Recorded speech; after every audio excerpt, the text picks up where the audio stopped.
victories for College of St. Benilde Blazers head coach Charles Tiu extend beyond sports. He manages various kinds of businesses from food, the coffee shop Daily Dose, to real estate with Discovery World. We find out what it takes to become a champ in business with Charles right here on The Final Word.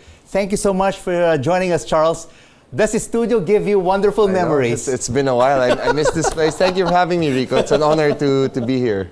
So, how do you dribble yourself around the defense when it comes to running a championship basketball team and big businesses? Well, I think time management would be key. To be honest, it is a bit tiring and draining at times, but I try to start my day early. I mean, it's part of my agreement, I guess, with my father. We practice very early in the morning, 6:30 to 7 a.m. with my college team. Then after I stay in the office, and sometimes when there are other TV gigs, I sneak it in there. But I used to have two teams. I was an assistant in the PBA for Meralco, but I had to give that up to focus more on the business and to focus on the College of St. Benilde a little bit more. Basketball and business. Where does family fit in? Family time, Charles. Yeah, I think that's the most important. That's part that should be the top priority. Yeah, that's part of the reason why I also left the Meralco job, to spend more time with my wife and spend time with the family.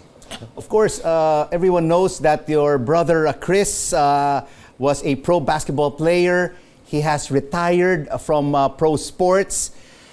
Did he retire, and how are you both working together in the family business? Well, he retired partly because he also wanted to help the family. He felt it was time already for him to focus more on his business for the long-term growth. To be honest, he is actually a little bit more involved in Discovery World than I am. He is a director in the company, but he also is handling a different sector in the family business. He's into water treatment. It's a new business venture that he's been busy with. But I see him. We stay in the same building, so I still see him quite frequently. You start your day at 6 o'clock in the morning with the College of St. Benilde Blazers, and then how do you divide your time throughout the day with the three other businesses, because you're also in the floor business, which is a family business? Yes, the flooring company, it's called Ken Floors, was actually started by my father 40 years ago, and my grandfather tasked him to start it. So it's been there for a while. That's actually where my main focus is right now. So after my practice, I stay in the office pretty much the whole day. And from time to time, that's where I kind of sneak in my coffee business, because I do a lot of things remotely. I mean, it's a small coffee business. Where's your coffee business located?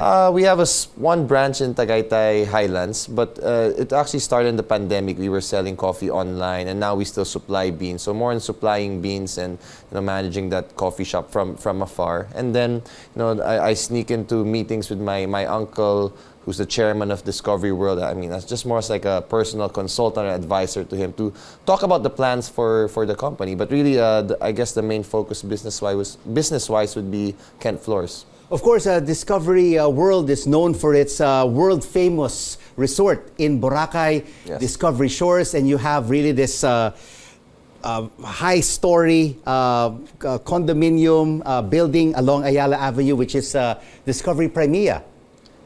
Yep. Yeah, those are the flagships you could say. But Discovery World actually has a lot of other properties. We have Club Paradise in Palawan. You should check it out. It's a really nice resort in its own island.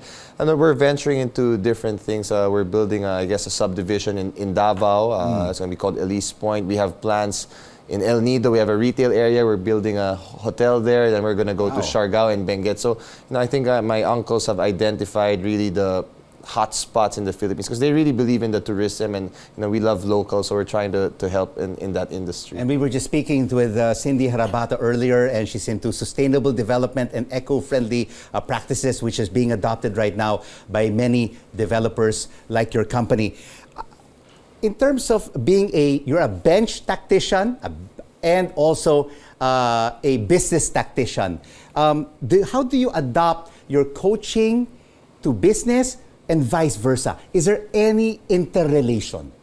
Ooh, that's tough. Well, I think part of being a coach by default, whether I like it or not, forces me to be a bit of a leader. I mean, I'm responsible for my team, and in this case, they're college students. So, I think of it as I'm becoming a parent by default, because they have so many issues. Like, you just can't imagine what they go through, right? So I think one thing that coaching really helps me is number one, how to deal with people, because you have to understand not everybody comes from the same background, and some kids have it so much rougher or tougher than the others. So you also have to adjust with how you deal with different people. And I think in business, when you manage people, it's correlated in a way. You have to know how to deal with your people, because your company will only go as far as the people that work with you to achieve your goals.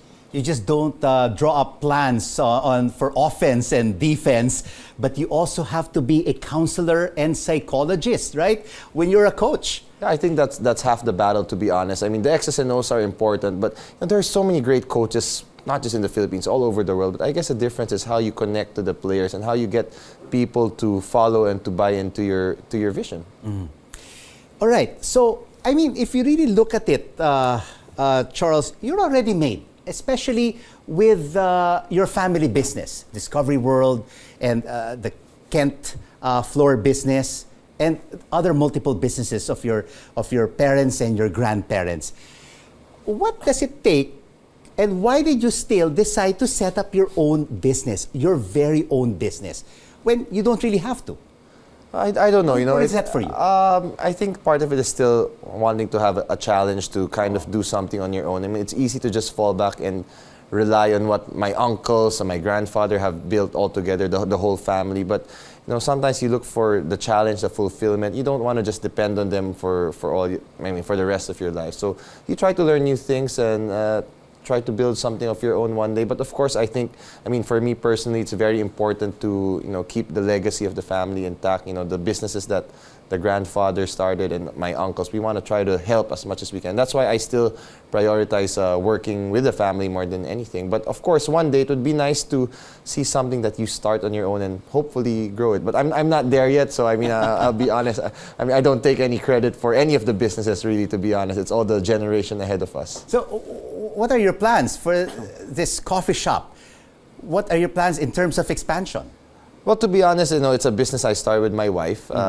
We wanted to do multiple coffee shops like a famous coffee brand is doing right now, but my time is a little bit split up because I am working and I'm spread out a bit too thinly. So that's on the shelf for now. But we do want to do that. I have a few other businesses that we're also trying to push soon. Not related to coffee. It's going to be in the food also, but that's something that may happen down the road this year. It's really just difficult to give up sports because it's in your passion. It's your passion and it's in your blood. Yeah, absolutely. I plead with my dad to let me coach basketball. I enjoy it, to be honest. I always feel, we're in a tough industry in sports. You never know when your time is up. The next day, the leaders don't trust you anymore. They want to take you out as a coach. It's a thankless job, but when you lose, you're always the one at fault, right? But to me, I enjoy it. It's something that doesn't feel like work, and it's something I just love to do. Just like what we see in the NBA and the PBA, even though you make it to the finals, champion coaches are getting fired. I know, even with winning records. Yes. All right. Going back to basketball, your business acumen, your entrepreneurial spirit, are you also transferring these best practices that you've learned in business to your players? That they should also be setting up a business. They should know how to manage their funds. Because, like what you said, if they get injured, career's over. Yeah, absolutely. In the pro team in Meralco as an assistant coach, I talk a lot to the players, ask them, are you guys investing? Do you have other stuff prepared for when you're done playing basketball, when your contract's up? And at least some of them have. They have investments in property, some small business. So it's nice when I check up on the players. But it's the college kids where you're trying to teach them, whatever allowance you get, don't just spend it on useless things, right? Save your money if you can. Number one, we tell them to study, to graduate, because again, out of all the college players, the good basketball players in the Philippines, not everybody's going to make it professionally. And even if you make it professionally, you can play for 10, 15 years max. So they really have to have a contingency. And we try to guide them, we try to tell them and keep their eyes open for opportunities and to learn to invest, and even in small things, and to save up their money. How many more years are you giving yourself in coaching when your dad and your grandfather will come calling you saying that you have to take over the business? Oh, I don't know. Together I with I don't want to answer here because my dad might be watching and he might take my word for it. But I'm thinking maybe 2 to 3 years. I mean, there are some personal goals that I want to achieve. Right now, I coach for the College of St. Benilde. I think it would be a dream. Animo. I know you're from Ateneo, but I wore a green tie today because I'm a big LaSalle fan. I know. So, but for now, we're on the same side while I'm working there, right? No, but hopefully in 2 to 3 years we can win something, and maybe I can move on. Okay, here's another question. Do you think that your family company, because you and your brother are passionate about sports, will they get into sports? Maybe like a Discovery World basketball team. Ooh, I'm not too sure about that, but because it helps in marketing, it does, and promotion.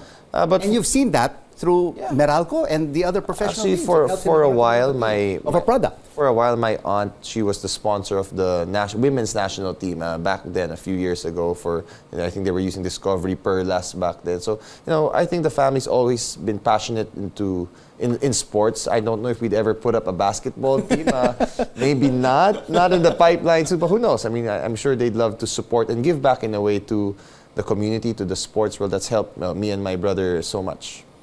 Advice to the youth, to the millennials and the Gen Zs who are watching us right now, who want to get into sports, who want to get into business? Well, my number one advice that I always tell even my players is to stay humble. I mean, to learn from everybody and anybody. It doesn't matter who. I myself learn from my players. I learn from coaches that you could say are coaching in a lower level. It doesn't matter. To me, you got to learn, and you got to always stay humble and be hungry. I mean, once you think you've been made, or you've made something, you've accomplished something, that's where it all ends. You have to think that there's so much more to achieve and to learn in life. I like that. Stay hungry all the time.